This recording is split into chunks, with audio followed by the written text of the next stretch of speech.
Good evening, I'm Stanley Pacion. I have a poem here for you called By Love Beguiled. It has a subtitle called In Mood Subjunctive. With that, let me begin it. By love beguiled, in mood subjunctive.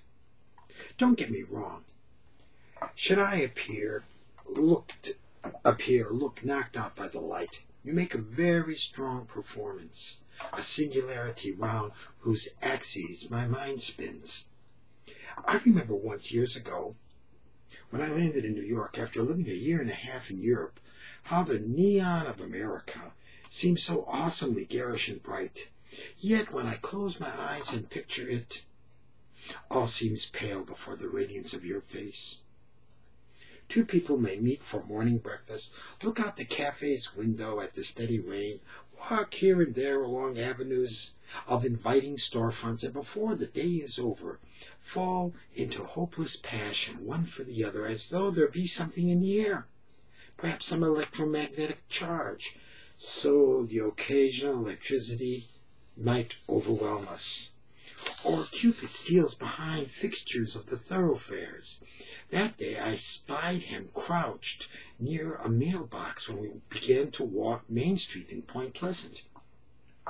The winged child pulls from his quiver arrows. They drip white with potion. Once he aims and shoots them, grievously they tear mortal flesh, making for ruckus extraordinary, and expectations suddenly become great.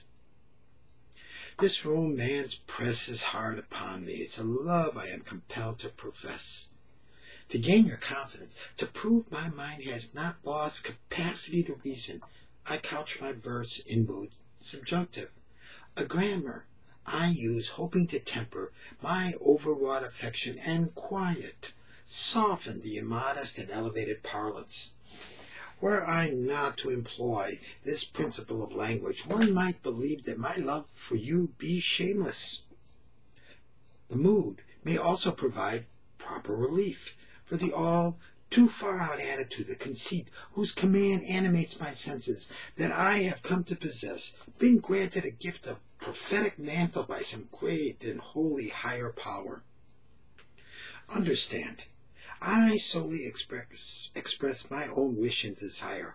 All I say remains contingent of a mind still hypothetical and dependent. I do not use the imperative. I make no demand. I have no special outcome in mind. I live in a fortress called Zion, and come from it in the pilgrim's coat and hat. I look in the mirror and see their collar and tie. And, like those passengers on board the Mayflower, I know the Lord to be my helper. I fear not. Who among your former friends has ever said it better?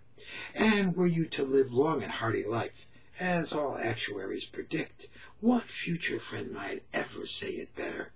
And should you for a moment consider this lyric arrive, transcending everyday concern, that it join sentiment supreme, him, the real pilot, when we drove in the white Ford van and crossed Jersey's North Shore highways, while the brown, oh, that magic, gentle, dreamlike, living, pale, ethereal, and somewhat golden light accented the downpours, whose constant unleashed falling seemed more like storm the Lord had promised Noah than any explicable temporary weather. Wie es eigentlich gewesen war. The carriage held but just us and immortality.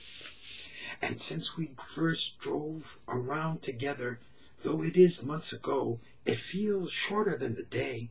I first surmised the engine mounts were tied to point, and we too were belted, hurled straight ahead in covenant with eternity.